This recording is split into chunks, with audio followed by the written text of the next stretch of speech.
cultos à noite, né? Irmãos, então, nós vamos abrir no livro de Malaquias. Aí, já está todo mundo sabendo. É isso aí. A ideia é essa, é você saber o que está acontecendo na igreja, né? O duro é ter aquele crente, o que está acontecendo na sua igreja? Não sei. É sinal que não está atento, não está ligado, não está preocupado, e é sinal que também a fé pode se esfriar, viu? Quem não está atento nesse momento, a fé pode se esfriar mesmo, porque se não tem palavra, se não tem oração, se não tem comunhão, a fé esfria. E as tentações vêm, e aí, como está todo mundo em casa, com o celular na mão, com apenas esse contato, as tentações vão vir, quer sejam reais ou virtuais, né? Alguém, por favor, dá uma encostada na porta. Tá? Gente, então, vamos lá, nós vamos ler o capítulo de número 1 de Malaquias. A igreja presente pode estar comigo, fazendo a leitura do verso 1 ao verso 14, tá bom? Malaquias 1, 1 a 14. O amor do Senhor por Jacó. Aí Jacó, uma representação da nação de Israel, povo hebreu. Tá? Leiamos. Sentença pronunciada pelo Senhor contra Israel, por intermédio de Malaquias. Eu vos tenho amado, diz o Senhor, mas vós dizeis, em quem temos amado? Não foi Esaú, irmão de Jacó? Disse o Senhor, todavia amei a Jacó, porém aborreci a Esaú, e fiz dos seus montes uma assolação, e dei a sua herança aos chacais no deserto. Se Edom diz, fomos destruídos, porém tornaremos a edificar as ruínas, então diz o Senhor dos Exércitos, eles edificaram, mas eu destruirei, e Edom será chamada terra de perversidades, e povo contra quem o Senhor está irado para sempre. Os vossos olhos verão, e vós direis, grande é o Senhor, também fora dos limites de Israel. O filho honra o pai, e o servo ao seu senhor. Se eu sou o pai, onde está a minha honra? Se eu sou o Senhor, onde está respeito para comigo?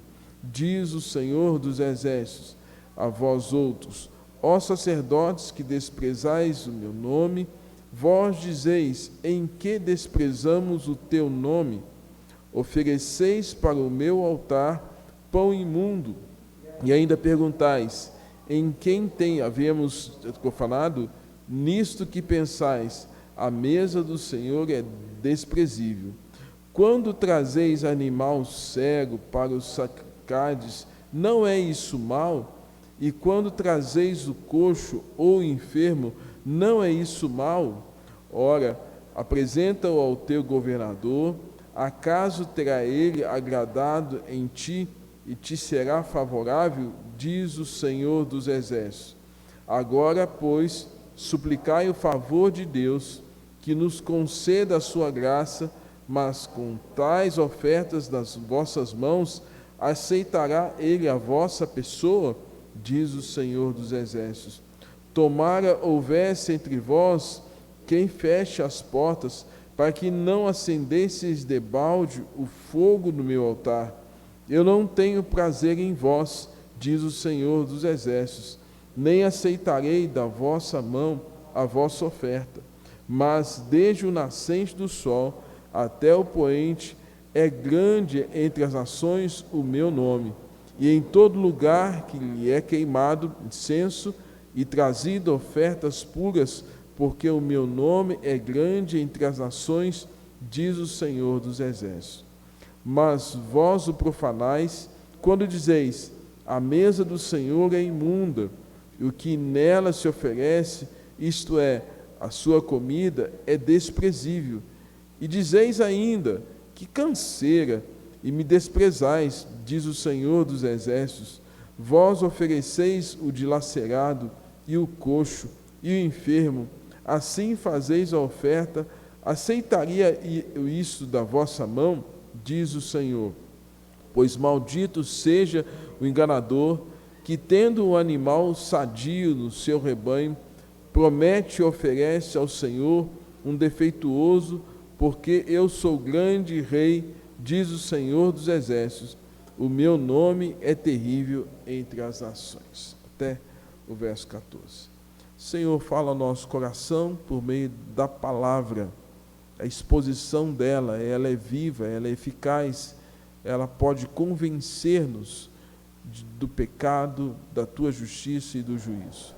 Ó Deus, assim nós contamos com a direção do teu Santo Espírito para discernir aquilo que ela diz, em nome de Jesus. Amém. Irmãos, exposição sobre o livro de Malaquias, né?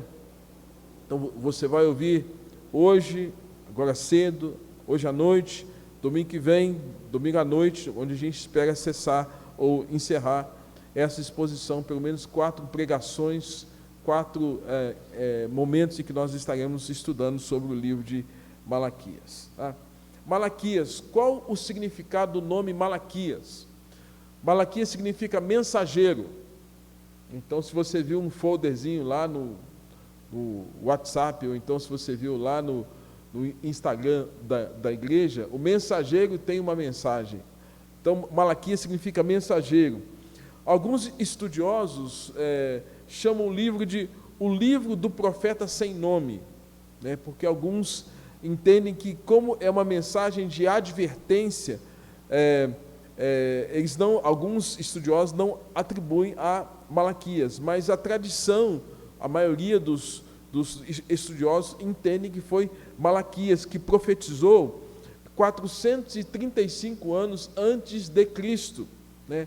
A data em que ele anunciou essa profecia. Nós temos os profetas maiores, Isaías, Jeremias, Ezequiel, né? E temos os profetas menores. E dentre os profetas menores, nós temos aqui a figura de Malaquias, né? A Bíblia Reformada, ela cita o seguinte, no seu comentário acerca do propósito do livro, ou seja, para que esse livro foi escrito?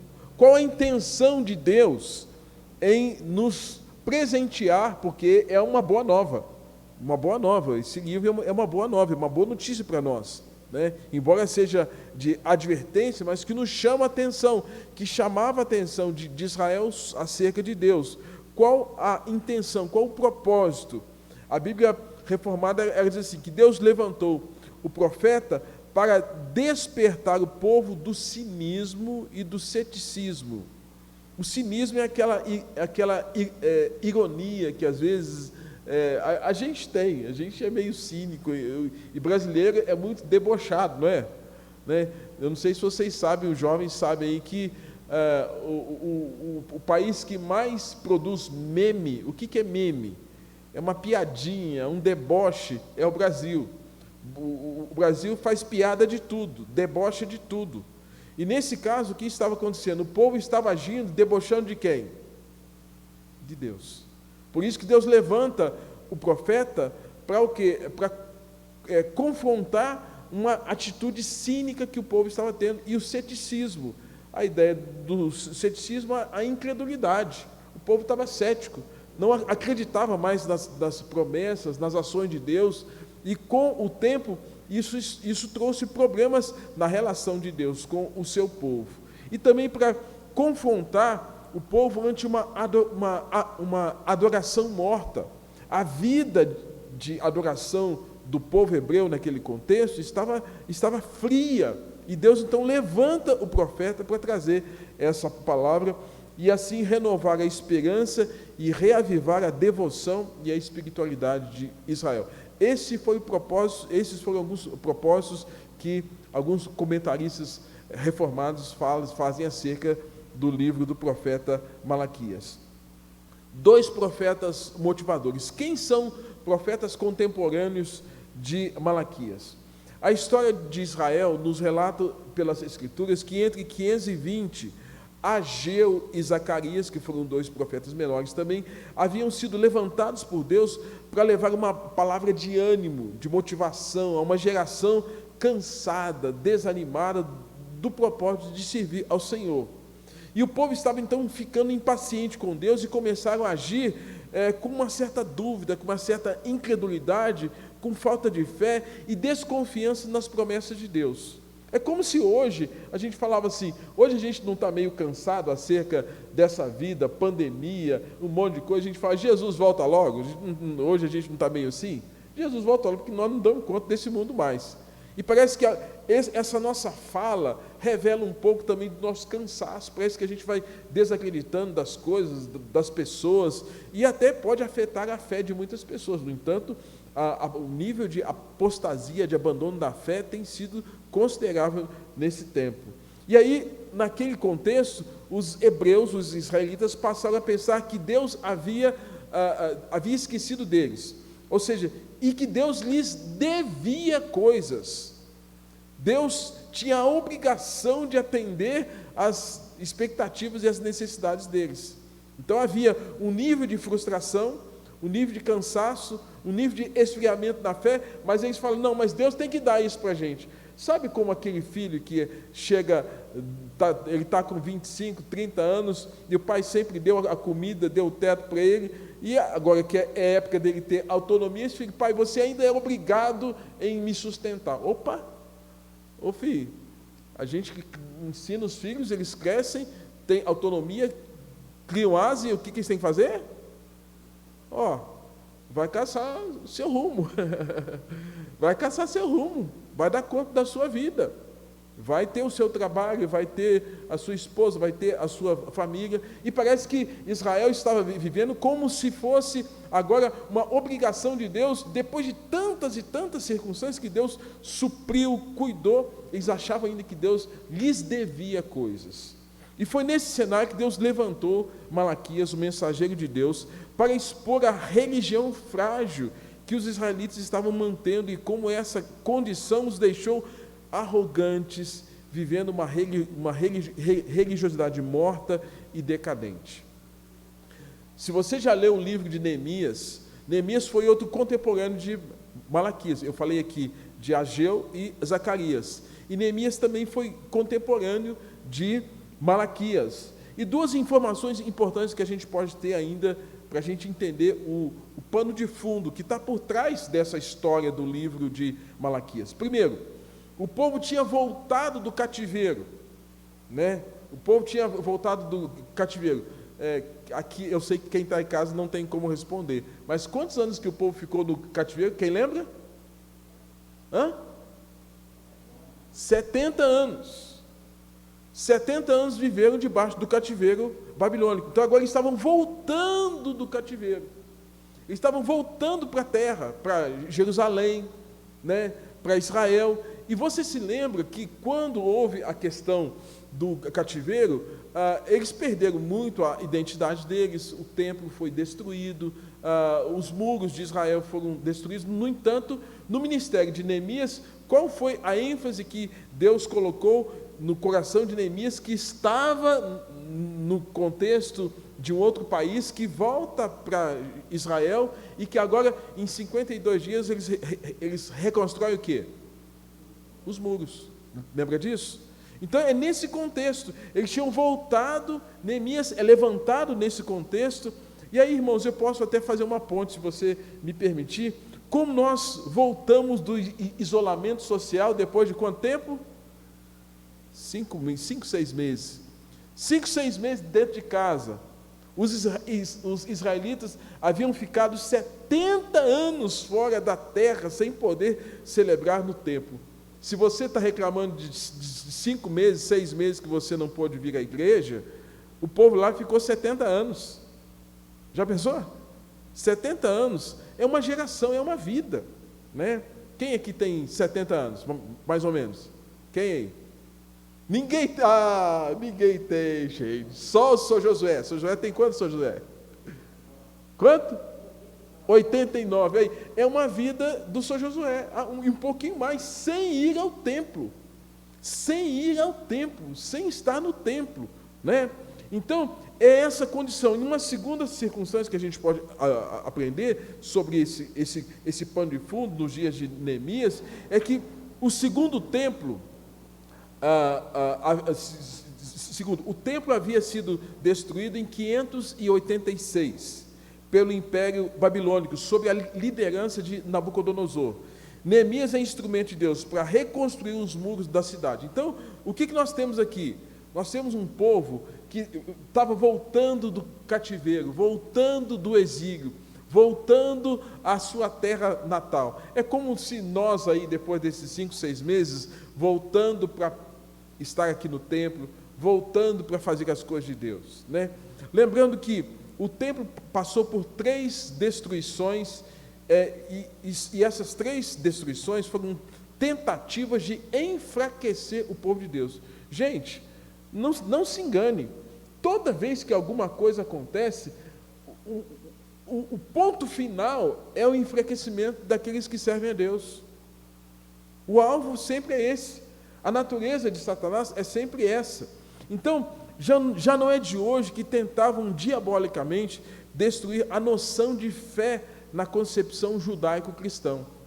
Então, imagina, o israelita que foi tirado da pátria dele, levado para uma outra nação, levado para um outro contexto, e de alguma forma agora tem que assimilar uma outra cultura, uma outra forma de ser.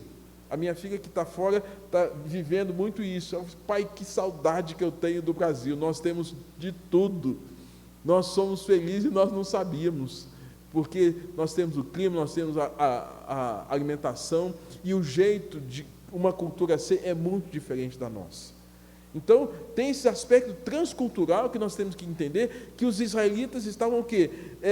Agora que foram afastados daqueles símbolos, o templo, o muro, a cidade, o tempo passou e, como disse, eles estavam enfraquecidos espiritualmente.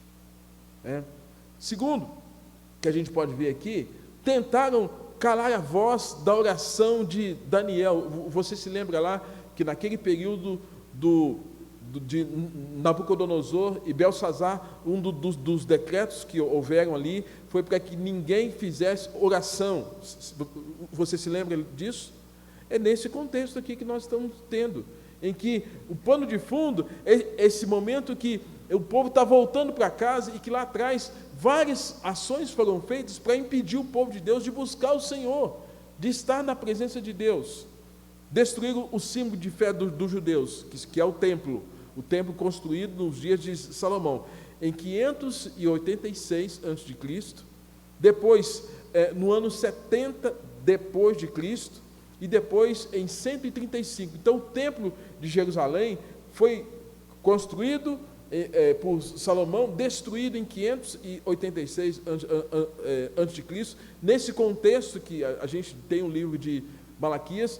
Foi destruído depois do ano 70, pré-anunciado por Jesus, que Jesus disse que ele seria maior que o templo, e que esse templo foi destruído no ano 70, foi reconstruído, depois no ano 135, foi destruído novamente, quando o imperador Adriano mandou arrasar a cidade de Jerusalém, e o templo, mais uma vez, foi destruído, restando apenas o quê? Você já ouviu falar do Muro das Lamentações? É o resto do que era o templo nos dias de Salomão, nos dias em que ele foi reconstruído. O que restou foi aquilo ali, que é chamado hoje de Muro das Lamentações. Tá? Então, em alguns momentos, esses ataques enfraqueceram o povo de Deus, mas Deus sempre surpreende reacendendo a fé de seus filhos. Então, nesse período, é o que a gente chama de período pós-exílico, ou pós-exílio, onde Deus está chamando o povo de novo para uma adoração genuína. Então, se a gente pensar aqui, né, eu acho que eu não tenho agora como fazer uma conta de cabeça aqui, a proporção de 70 anos para 6, 7 meses. É 0,0 alguma coisa em relação ao que nós hoje passamos. Nós ficamos 6, 7 meses sem vir ao templo. Eles passaram 70 anos. E naquele tempo, naquele contexto, esses 70 anos trouxeram coisas boas, mas coisas ruins. Mas uma das coisas que houve enfraquecimento da fé do povo hebreu. Como talvez tenha havido enfraquecimento da fé de muitas pessoas, mas também uma oportunidade de cada um de nós ser provado em relação à nossa devoção. Gente, é nesse cenário, o pano de fundo é esse, que Deus então levanta o mensageiro. E esse mensageiro quem é? Malaquias, tá? Então Deus se revelou a ele, e você vai ver lá no verso de número 14, como Deus se revelou ao povo de Israel. Então, como tal, ele deveria ser, ele queria ser adorado. Lá no verso 14, na parte finalzinha do verso, ele está dizendo assim, para Malaquias falar com o povo, né? Ele fala assim: eu sou o grande rei, diz o Senhor dos Exércitos, e o meu nome é terrível entre as nações. Em uma outra tradução fala: o meu nome é temido entre as nações. Então, quem era esse Deus de Israel? Era esse Deus que chama o Senhor dos Exércitos. Ele fala assim: eu sou o grande rei. Você se lembra que quando Deus se apresentou para Moisés, e Moisés falou assim: Senhor, quando me perguntarem acerca de quem é o Senhor, o que eu devo dizer? O Senhor disse para Moisés: quando te perguntarem a meu respeito, diga: o eu sou, o eu sou. E diga ainda, Moisés, aos filhos de Israel, diga a eles que o eu sou te enviou a vós outros. Então Deus está dizendo: eu sou o eu sou. Até na última sexta-feira, falando sobre os atributos de Deus, pena que a live foi interrompida porque caiu o sinal. Eu estava falando sobre os atributos de Deus, que Deus é eterno, autossuficiente. Deus não depende do homem para absolutamente nada, é o homem que depende de Deus. Deus tem os seus atributos incomunicáveis: onisciência, onipresença, onipotência, mas aquilo que Ele compartilha com a gente, bondade, misericórdia, compaixão, fidelidade, amor, inteligência, criatividade, são coisas que Deus compartilha conosco. Então esse Deus está dizendo: Malaquias, diga para eles que eu sou o grande Deus, eu sou esse Deus temido entre as nações. Irmãos, como era o culto no Velho Testamento? A gente precisa entender que hoje nós temos uma outra forma de apresentar o nosso culto a Deus, porque após a morte de Jesus e a sua ressurreição, na sua morte o véu foi rasgado. Nós apresentamos o nosso culto hoje mediante o fato que cremos naquele sacrifício de Cristo realizado na cruz, mediante a ação do Espírito Santo, buscando fidelidade às Escrituras. E o nosso culto, então, é um culto teocêntrico, cristocêntrico, com a ação do Espírito Santo sobre nós. No Velho Testamento era do mesmo jeito? Não era do mesmo jeito, tá? Então, lembrando então como era o culto no Velho Testamento. Êxodo capítulo 25 a 30, eu não vou ler o texto porque são muitas informações. Fala que Deus estabelece, a partir de Êxodo 25, Deus fala sobre o tabernáculo, a arca, o propiciatório, a mesa, o candelabro, cortinas, o véu, o átrio, o altar de sacrifício, o altar de incenso, o óleo sagrado, o incenso sagrado, o sábado santo, as vestes sacerdotais, as tábuas do testemunho, que são as tábuas da lei, as duas pedras escritas pelo dedo de Deus. E em Levítico vai dizer o quê? Aqui ele fala sobre o tabernáculo. Em Levítico, capítulo de número 1 ao verso 7, né, vai instruir sobre as ofertas. O que o ofertante, o que o judeu tinha que trazer para o culto? Ele tinha que trazer manjares com flor de farinha, azeite. Ele tinha que trazer o boi. Já pensou? Vou levar o boi para o culto? É exatamente isso. Ou a vaca, mas o animal sem defeito. O novilho, ele ia para o culto com um novilho, para apresentar ao sacerdote, né?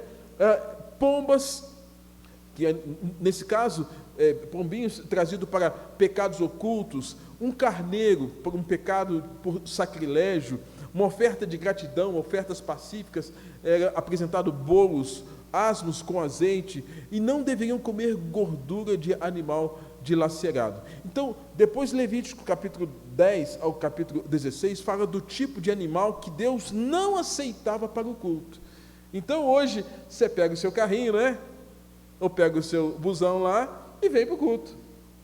Aí vem você, mas você hoje não precisa trazer nada, a não ser seu coração E hoje, como nós não temos mais uma vida agrária, a nossa forma de ofertar a Deus também é traduzida através do dinheiro, porque é a forma monetária que como nós temos. Nós ofertamos a Deus por meio do dinheiro. Naquele contexto, o animal tinha valor.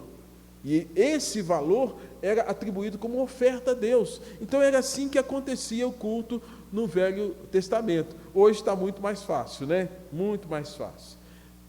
Gente, entendendo isso, o que Deus estava vendo acerca do povo hebreu? 4 situações que eu quero destacar. Primeira delas, eu disse aqui que Deus ele está usando o profeta Malaquias para fazer uma advertência, chamando atenção. Aqui a expressão que é usada, a sentença é uma advertência, é uma profecia, é uma palavra, né? Para aqueles que às vezes são muito sensíveis, eu posso dizer assim, Deus está dando uma dica santa para você, uma dica santa, porque, não, mas Deus dá sentença, porque Deus está puxando a orelha, Deus está chamando a atenção. Mas eu vou na igreja para Deus chamar a minha atenção. Sim, você vem na igreja para Deus chamar a sua atenção. Então, se você é muito sensível, eu vou dizer, Deus está dando uma dica para você, tá? Uma dica santa. Presta atenção nela. Verso 2, ele fala assim: eu vos tenho amado, diz o Senhor, mas vós dizeis, em que nos tem amado? Deus começa então, de maneira até um tanto, digamos, usando até da ironia que o próprio povo hebreu estava tendo com ele, Deus começou a fazer perguntas que o povo estava se dirigindo a ele, e ao mesmo tempo Deus estava respondendo às perguntas que esse povo estava se dirigindo a ele, e Deus respondendo. Então Deus colocou na boca deles uma palavra. Às vezes a gente diz assim, não coloque na sua boca palavra que eu não disse, não é? A gente não fala isso. Mas Deus está fazendo isso. Deus está colocando na boca deles uma palavra que eles estavam perguntando e que o próprio Deus estava respondendo. Eu vos tenho amado, diz o Senhor, mas eles estavam dizendo, Senhor, como é que o Senhor tem nos amado? Gente, então, a primeira dica que ele estava dando para o povo hebreu: parem de pensar que não vos amo. Parem de pensar que não vos amo. Deus havia manifestado o amor para com o seu povo, muitas vezes, de muitas maneiras, mas Israel parecia não contentar com a maneira, a intensidade com que Deus os amava, e viviam pedindo uma prova do amor a Deus, uma prova de amor a Deus. E como disse aqui na introdução, a maneira como estavam pedindo a prova de amor era que Deus lhes desse coisas.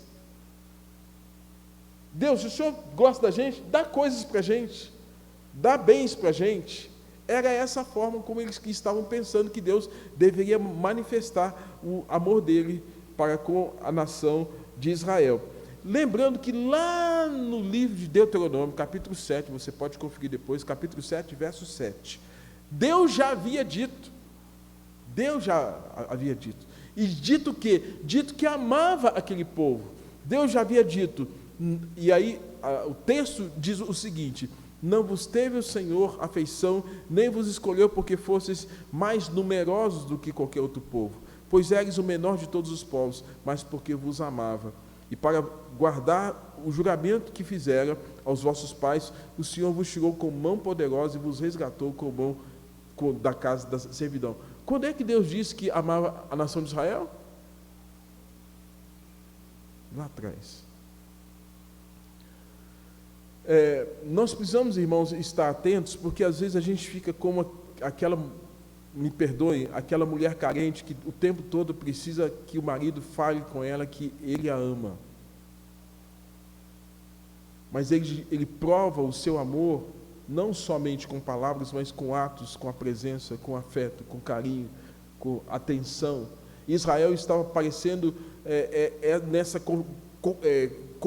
configuração, alguém cheio de mimimi, falando, nossa, Deus não me ama, com uma carência, mas ao mesmo tempo não provava a sua adoração plena e consciente, santa para com Deus. E eles estão perguntando para Deus: Senhor, em que o Senhor tem nos amado? Deus falou: gente, eu tenho amado vocês.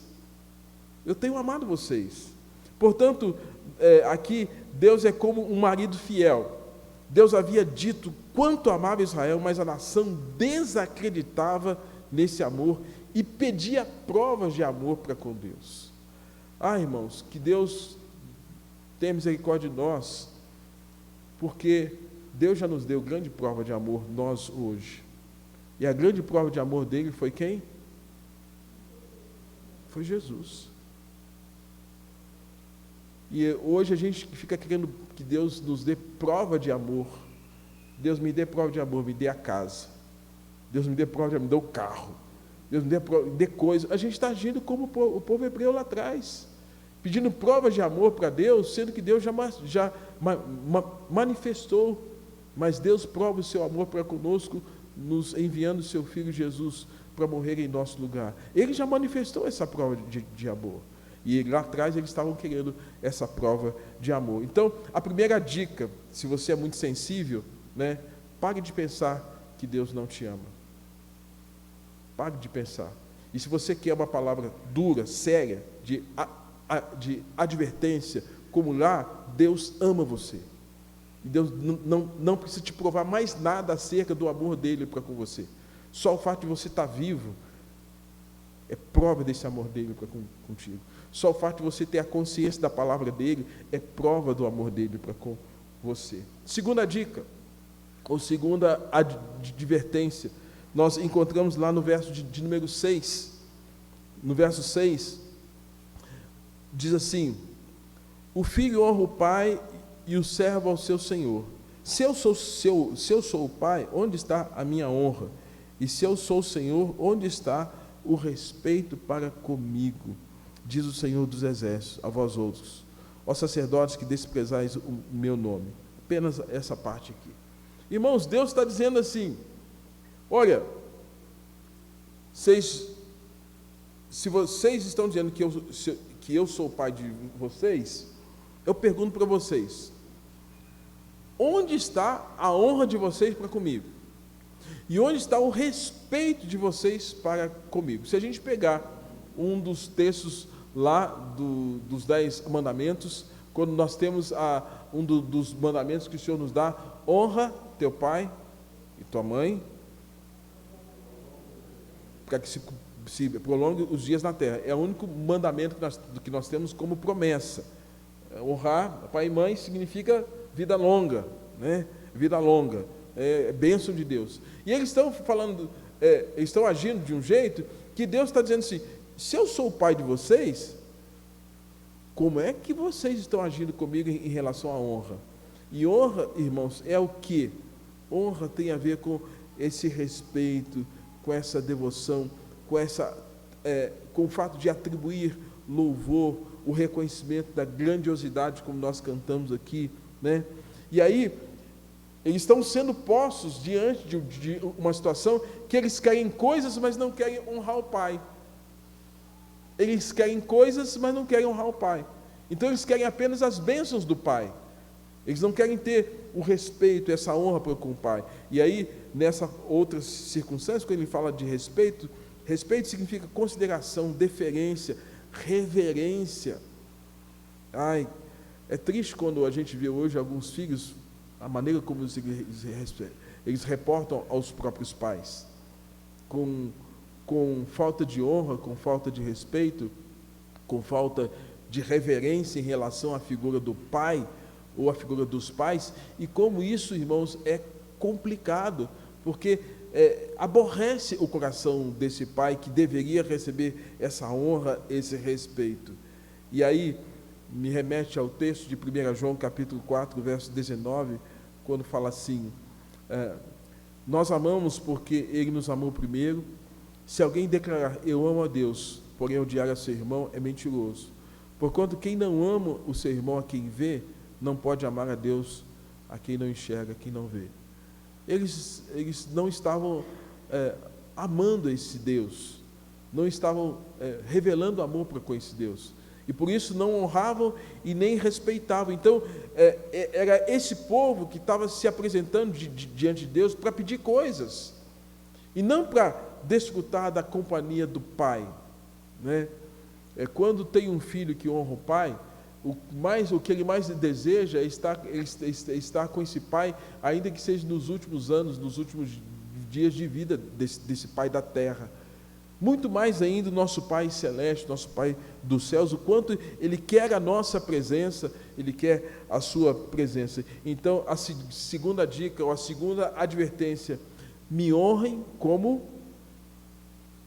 Pai. Deus quer a sua honra como Pai. No entanto, quando os discípulos chegam para Jesus e pedem a Jesus que lhes ensine a orar, a maneira correta de orar, Jesus então chega para esses discípulos e diz assim: olha, quando vós orardes, orareis assim, comecem assim: Pai nosso que estás nos céus, Pai nosso que estás nos céus, santificado, santo é o teu nome, venha o teu reino, faça-se a tua vontade, terra e céu. É esse Pai nosso que Jesus ensina que nós temos que reverenciar e que, nesse sentido, honrar e respeitar. Os hebreus não estavam fazendo isso. Deus levou então o mensageiro Malaquias para levar essa palavra de confrontação naqueles dias em que estavam vivendo pós-exílio, voltaram para casa, voltaram para Israel, voltaram e agora estavam desfrutando da oportunidade de estarem na sua pátria, falando a sua língua com os seus compatriotas, mas de alguma forma estavam desonrando a Deus. A terceira dica, a terceira advertência, é quando Deus diz lá no verso de número 6, na parte final, eu não li aqui, verso 6, a parte final diz assim: e vós dizeis, em que desprezamos nós o teu nome? Aí Deus vai responder, por meio do profeta: ofereceis sobre o meu altar pão imundo, e ainda perguntais, em que havemos profanado? Nisto que pensais, a mesa do Senhor é desprezível. Quando trazeis animal cego para o sacrificardes, não é isso mal? E quando trazeis o coxo ou enfermo, não é isso mal? Ora, apresenta ao teu governador, acaso ele terá agrado em ti, e te será favorável, diz o Senhor. Agora, pois, suplicai o favor de Deus, que vos conceda a sua graça, mas com tais ofertas nas vossas mãos, não aceitaria ele a vossa pessoa. Diz ainda o Senhor: tomara houvesse entre vós quem feche as portas, para que não acendesseis debalde o fogo do meu altar. Eu não tenho prazer em vós, diz o Senhor dos Exércitos, nem aceitarei da vossa mão a vossa oferta. Gente, quando eu li esse texto aqui, li, reli, eu falei: meu Deus, que palavra dura naquele contexto. E hoje, que palavra! Porque Deus está dizendo assim, vocês lembram que eu disse que no culto no Velho Testamento era um culto em que tanto o ofertante, ele tinha um estilo de vida agrário, ou seja, era uma vida de roça, não era industrial como nós temos hoje, que nós traduzimos bens em dinheiro, né? Naquele tempo, o bem era o boi, era a ovelha, era a pomba, era a terra, o fruto da terra. O bem era esse, né? E aí, o que acontece? Quando se vinha para o culto, as pessoas vinham então com o cereal, vinham com o carneiro, vinha com o boi, vinha com a vaca, vinha com o bode, com esses animais. E aí Deus está dizendo assim: em que desprezamos o teu nome? Deus está fazendo a pergunta, colocando a pergunta na boca deles, e o próprio Deus está respondendo. E ele fala assim: olha, vocês me oferecem pão imundo no altar. Aí eles perguntam: Senhor, em que nós temos profanado o Senhor? E Deus está dizendo: vocês estão me oferecendo pão imundo. O pão era a forma de oferta no culto a Deus, como disse. A oferta era levada aos sacerdotes, aos levitas, para apresentar no altar e ser queimada. E aí a pergunta é, como Deus poderia receber um culto daquela maneira? O indivíduo sai de casa, sai lá do campo, lá nos arredores de Jerusalém, vai para o templo, e ele vai, sabe com o quê? Com um animal cego. Eu vou pegar esse ceguinho aqui e vou levar para o culto. Ele vai e pega uma vaca coxa, um boi coxo, ou seja, manco, com defeito, e leva para o culto. Ele pega um pão, a gente sabe hoje, né, um pão hoje, 2, 3 dias, deixar e já está o quê? Está mofado. Ele pega aquele pão mofo, eu vou levar esse culto, isso aqui para Deus. Gente, longe de mim falar disso no aspecto financeiro. É importante a gente entender que essas eram as ofertas que eram trazidas para Deus. O povo estava trazendo animal coxo, animal imundo, bolo embolorado, e falando, sacerdote, é isso que nós estamos prestando para o culto a Deus. Aí, naquele momento que ele acende que está acesa o altar, apresenta aquilo ali, coloca diante do altar, e Deus fala assim, eu vou receber isso. É isso que está acontecendo. Terceira dica, parem de me oferecer pão imundo, animal coxo ou doente, porque o povo estava agindo assim. E muitas vezes, irmãos, nós fazemos isso, porque achamos que Deus deve receber o quê? Qualquer coisa. Deus recebe qualquer coisa. A minha intenção é que vale. E às vezes a gente acha que Deus deve receber qualquer coisa. Nós temos que avaliar isso, e muitas vezes questionamos por que Deus não nos tem abençoado tanto quanto deveríamos. E a pergunta que devemos fazer é, em nossa geração nós temos oferecido pão imundo ao Senhor? Nosso culto individual tem sido santo ou imundo? Nossos cultos congregacionais têm sido santo ou temos trazido animal manco, coxos para o altar do Senhor? É importante lembrarmos de Jeremias 48:10.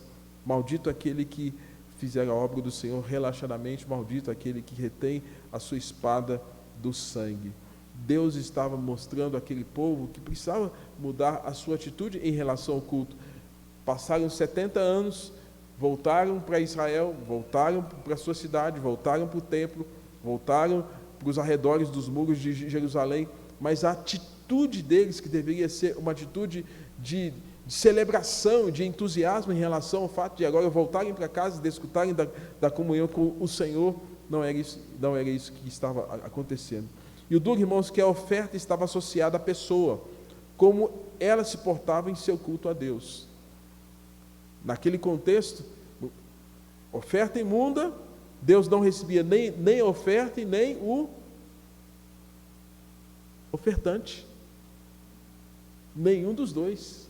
Deus não recebia nem a oferta do imundo e nem aquela oferta imunda. Não aceita o seu culto.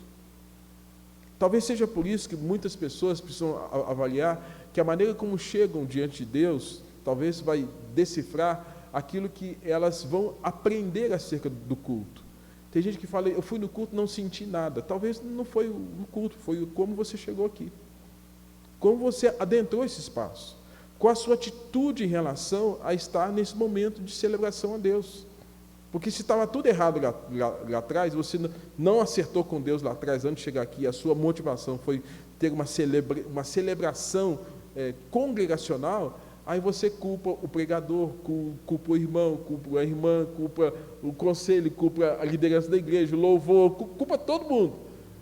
Eu fui na igreja, não senti nada. Primeiro, não é para ninguém sentir, é para ouvir e crer. E com isso, você que é o problema e não o outro. O que estava acontecendo, o problema não era Deus, o problema era quem? A nação. E no verso 9, Deus confronta. Verso 9, ele diz assim, agora, pois, suplicai a favor de Deus, que nos conceda a sua graça, mas com tais ofertas nas vossas mãos, aceitaria ele a vossa pessoa? E diz ainda, tomara, olha só, o próprio Deus está dizendo, tomara houvesses entre vós quem feche o quê? Ó, eu vou fechar a porta aqui, naquele contexto do tabernáculo, lá nos dias de Moisés, antes da construção do templo, ou alguém fecha a porta da igreja, do templo, para que ninguém entre, não acenda o fogo no altar, para eu não ter que receber isso. Por isso, gente, que eu tenho para mim, que nós precisamos tirar grandes lições. Essa pandemia foi um momento que talvez Deus fosse, gente, chega, eu não quero receber esse tipo de culto mais não. Eu quero que vocês mudem, eu quero uma outra atitude em relação ao culto. Não sei, eu tenho tirado para mim isso. Né? Deus fechou as portas, usou um vírus, uma situação, para a gente pensar em como nós devemos melhorar a nossa atitude em relação a Deus, que era exatamente o que estava acontecendo naquele contexto. O que Deus diz para evitar o ato contínuo da profanação do culto? O que ele fala? No verso 10, ele vai dizer isso. Tomara houvesse entre vós quem fecha as portas, para que não acendesses debalde. Debalde significa inutilmente o fogo do meu altar. E eu não tenho prazer em vós, diz o Senhor dos Exércitos, e nem acenderei da vossa mão a oferta.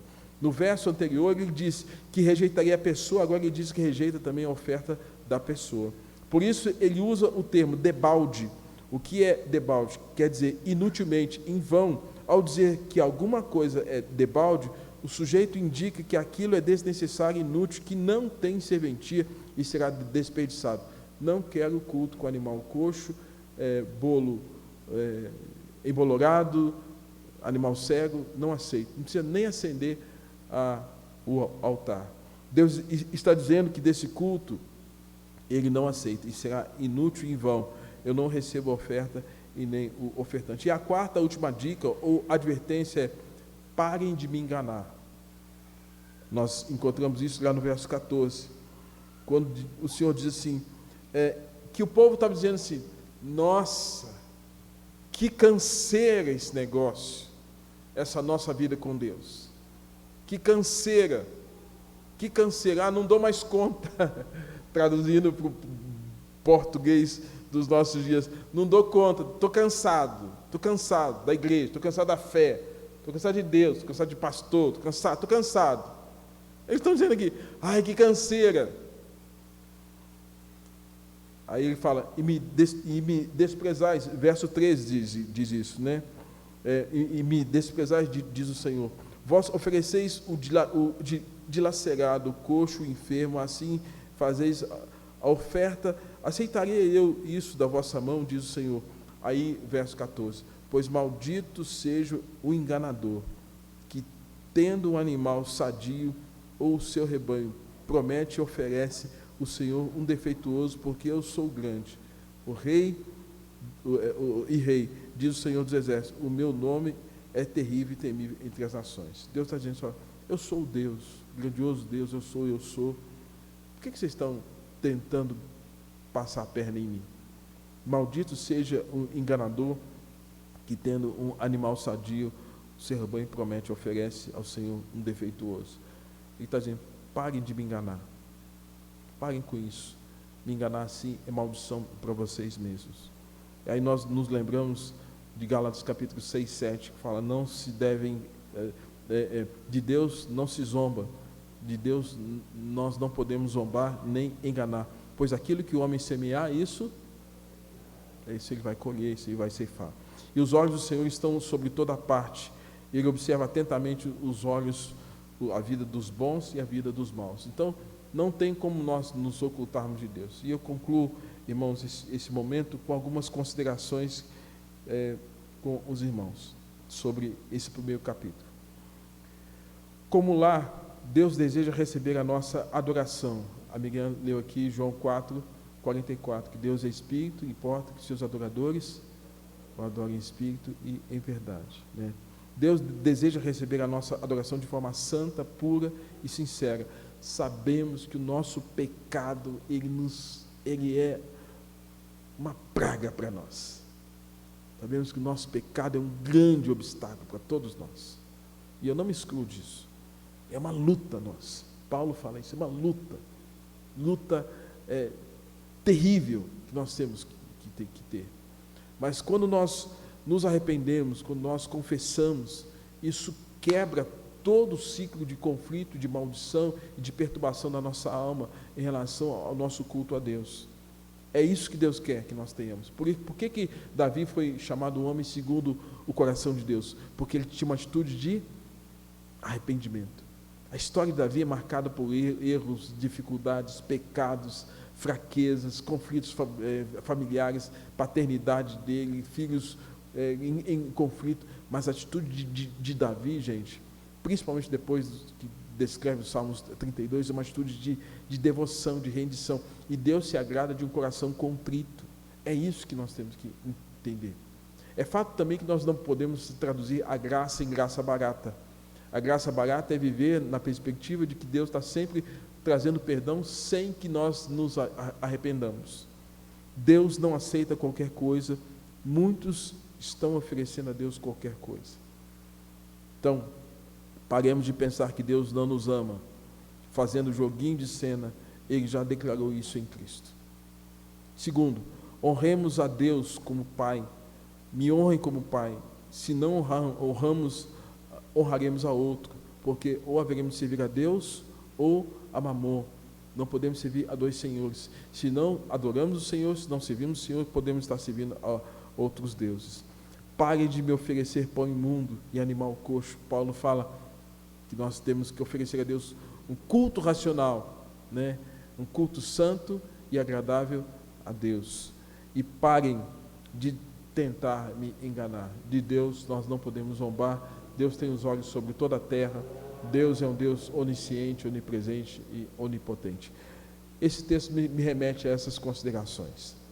Que nós estejamos atentos à palavra do Senhor e à fidelidade daquilo que o Senhor nos apresenta nas Escrituras nessa manhã.